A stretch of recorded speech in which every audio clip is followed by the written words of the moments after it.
আসসালামু আলাইকুম। কোমরে ব্যথা বর্তমান সময়ে যেন খুবই সাধারণ একটা সমস্যা হয়ে দাঁড়িয়েছে। আজকে জাস্ট আমরা একটু জানব যে এই কোমরে ব্যথা আসলে ঠিক কী কারণে হয়ে থাকে এবং কিভাবে আপনি এই সমস্যা থেকে মুক্তি পেতে পারেন। কোমরে ব্যথাকে মেডিকেলের ভাষায় বলা হয়ে থাকে লো ব্যাক পেইন। কোমরে ব্যথা বলতে আমরা বুঝি আমাদের যে মেরুদণ্ড রয়েছে তার নিচের দিকে থাকে লাম্বার ভার্টিব্রা। এই জায়গাটিকে বলা হয় লাম্বার রিজিয়ন বা লো ব্যাক রিজিয়ন। আর এই জায়গাতে যখন ব্যথা হয় তখন আমরা সেটাকে বলি কোমরে ব্যথা বা লো ব্যাক পেইন।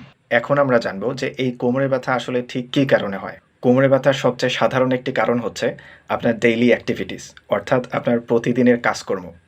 যেমন ধরেন আপনি যদি প্রতিদিন ভুলভাবে দীর্ঘ সময় ধরে বসে অথবা দাঁড়িয়ে কাজ করেন এবং আপনি যদি ভুলভাবে শুয়ে থাকেন, সে কারণে আপনার কোমরে ব্যথা হতে পারে।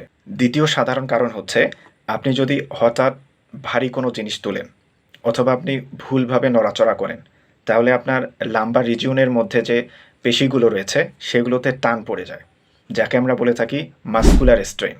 আর এই কারণে আপনার কোমরে ব্যথা হতে পারে। কোমরে ব্যথার আরও অনেকগুলো গুরুত্বপূর্ণ কারণ রয়েছে। যেমন আমাদের যে ভার্টিব্রা রয়েছে, এই ভার্টিব্রার মাঝে থাকে ইন্টারভার্টিব্রাল ডিস্ক। এই ডিস্কগুলো যখন তার জায়গা থেকে সরে যায় এবং সেখানে থাকা নার্ভের উপর চাপ দেয়, তখন এই কন্ডিশনটাকে আমরা বলে থাকি ইন্টারভার্টিব্রাল ডিস্ক হার্নিয়েশন। আর এই কারণেও কোমরে ব্যথা হতে পারে।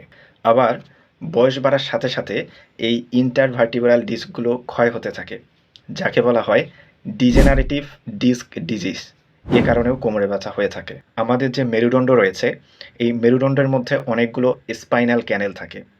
এই ক্যানেলগুলো যখন শুরু হয়ে যায় তখন ক্যানেলের মধ্যে থাকা যে কন্টেন্ট রয়েছে, অর্থাৎ নার্ভ রয়েছে, সেই নার্ভের মধ্যে চাপ পড়ে যায়, যাকে বলা হয় স্পাইনাল স্টেনোসিস। এ কারণেও কোমরে ব্যথা হয়। এছাড়াও ভিটামিন ডি এবং ক্যালসিয়ামের অভাব হলে হাড়গুলো দুর্বল হয়ে যায়, এই কারণেও ব্যথা হতে পারে। এখন আমরা একটু জানবো যে এই সমস্যা থেকে আপনি কিভাবে মুক্তি পেতে পারেন। প্রথমত, আপনার যদি ভুলভাবে বসা, দাঁড়িয়ে থাকা বা শুয়ে থাকার কারণে ব্যথা হয়, তাহলে আপনি সঠিকভাবে বসা, দাঁড়িয়ে থাকা বা শুয়ে থাকার অভ্যাস করুন। এছাড়াও আপনি প্রতিদিন কিছু ব্যায়াম করার অভ্যাস করুন। পর্যাপ্ত পরিমাণে পানি পান করুন। নিয়মিত মিনিমাম 10 থেকে 20 মিনিট সূর্যের আলোতে থাকুন। পর্যাপ্ত পরিমাণে ভিটামিন ডি এবং ক্যালসিয়াম সমৃদ্ধ খাবার খান। এই কাজগুলো করার পরেও যদি আপনি দেখেন যে আপনার ব্যথা কমছে না, দীর্ঘদিন ধরে ব্যথা হচ্ছে, এই ব্যথা আস্তে আস্তে পায়ের দিকে যাচ্ছে এবং পা অবশ হয়ে যায় মনে হয়, তাহলে আপনার উচিত হবে একজন ডাক্তারের পরামর্শ নেওয়া। ধন্যবাদ।